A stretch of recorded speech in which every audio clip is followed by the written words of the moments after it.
everybody, welcome to another episode of Exploring Photography right here on Adorama TV. I'm Mark Wallace, hanging out in Buenos Aires, Argentina, and this is Ari, and she is going to be helping me show you one of my favorite lighting techniques, and that is setting up one lighting setup with many different possibilities so we can turn on and off different lights to create totally different looks without ever having to move anything at all.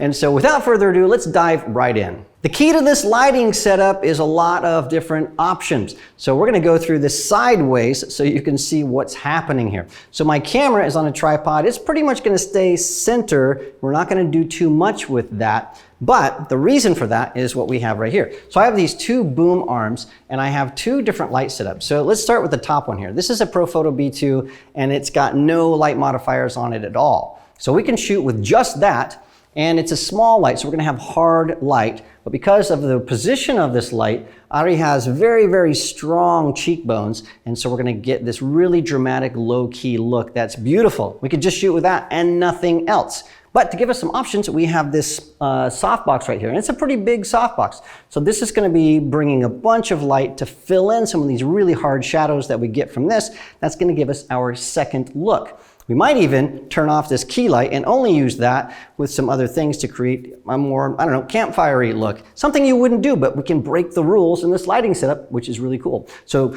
light one, light two, let's keep going. We have these panels right here. Now what the heck are these? Well, they're not reflecting anything. They're protecting lens flare from entering my camera. So if we go behind these, you can see that we have these two lights. So we have one here and we have one over in that corner. And what these lights are doing is they are just coming right back here to the back of Ari, and we're getting just highlights on her cheek and her hair and on her shoulders. It's just giving us a little silhouette. So we can turn those on or off and do that in different combinations with our key and our fill light to give us different looks. These panels are just making sure that light doesn't spill into my lens, creating lens flare. It's isolating things. Now we have one more light that we can turn on or off. That's right here. It's got a little grid on it. This is illuminating just here on the background. And all it's doing is giving us a little vignette of light that once again we can add or subtract. We might even throw some color gels on here to change the background color. We can pull off that grid to throw light everywhere. We have a ton of options. Now, it's easy to walk through this and talk about it, but let me show you exactly how it works. Now that you know how everything is set up, let me just show you quickly how I've metered the key light. The key light, remember, is this very small Profoto head, and it has no modifiers. Now, because of where this is positioned, which is right above the camera, and it's above our model, we want to make sure that we meter correctly. Normally, I would meter under our model's chin, but not for this, because this is a very small directional light. It's going to be incorrect. Let me just show you exactly what happens. So I'm metering up here at the forehead. That meters at f9. If I meter underneath the chin, that meters at 7. So there's a big difference. So I'm always going to double check and make sure that this is the right reading. Again, we have 9. Down here we have 6.3. If I meter to this side, it's 7. So I need to take a few readings and make sure I get the hottest of the hot, which is 9. Now to save time in all of these lighting setups, I have metered everything else in advance. And so everything we shoot, we're going to be shooting at f9. So my camera is set to sync speed, which is 180th of a second. My aperture is going to be f9 through all of this. And then I also have my ISO at 100. That's not going to change. And if it does, I'll let you know. So let's start with this first setup. So give me a really strong look. There we go. So I'm going to go in here. I have to make sure I'm careful not to get this softbox in my frame, but we're pretty good right now. There we go, beautiful. And then we're going to do one more, exactly. Move your, there we go, perfect. I need my Spanish to be a little bit better. Beautiful.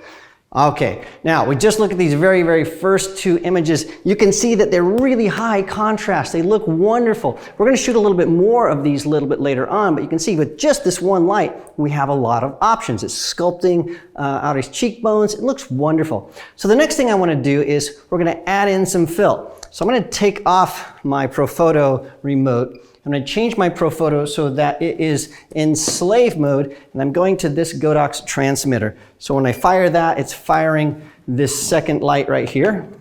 So I've already metered that. So now, once again, I have my Godox transmitter transmitting to this fill light. That's firing and triggering my Profoto. So we have two lights firing right now.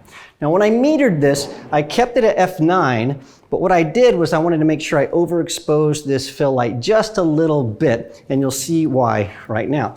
So we're gonna meter this, we're gonna look right in through the lens, or focus, sorry, and beautiful, just like that. And you can see that we have a really wonderful light. So let's have you put your hair back just a little bit. We can see the shadows.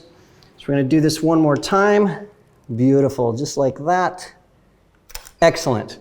So that is a really cool look. We actually overexposed just a touch. It gives us that nice dewy glow kind of a look with that campfire light coming from below. It's not something you would normally do, but for this, it works. All right, let's go to the next option. So I'm going to go into my remote here, and I'm going to turn on those kicker lights. So those have already been metered, so I'm going to turn those on. This is going to give us some highlights on the cheek. So if you'll have your hair, there we go. So she's going to put her hair back a little bit. And so we're going to get some kickers on the cheekbones. Good, again, very fuerte, good, strong pose. So I'm going to focus this up. We're going to shoot, and that is awesome, yes. There we go.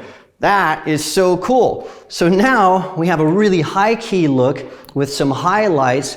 We're sculpting this light from low key to high key, and we can even do one more thing. So way back here, so I'm going to come way back here, we have a light hidden behind Ari. And so this is going to light up just a small, tiny vignette around her head. Now we have to be careful with our lighting setups on this one. So first thing I'm going to do is turn it on. So it's on group C. I'm turning that on. Again, I've already metered this. So we're going to take a quick photo. That looks pretty darn cool. So it's very subtle, this light. So to make this more pronounced, what I'm going to do is I'm going to turn off the fill light. So I'm turning that off. Now it's totally off. We just have our key light, we have our kickers, and we have that little vignette light. There we go, beautiful. I love that. That looks cool. All right, so now we're gonna do one more thing. We're gonna do something really crazy. So what I'm gonna do here is I'm going to turn off the kickers, so they're off. I'm gonna leave on the vignette. I'm gonna turn on this fill light, and I'm gonna turn off the key light. So now what we have, we just have the fill from below, and we just have the vignette behind. Let's see what that gives us. Okay, I love it, perfect. That is sort of cool. The other thing I want to do here, just to bring out a little bit more of that, is I'm going to turn on my kickers. I think that'll look a little bit better. Again, no key light is going on right here. So we're going to do that. Beautiful. Beautiful. That is so cool. It's just something that's really interesting. We can play with this. You can see that that light from below it's just not something that's standard, but with all the other light sculpting, it's something I think we could get away with, maybe with a little bit of light popped in there. So now that you've seen all of these different things set up, I'm going to start turning on and off lights. We're going to play with this, and I'll show you my results.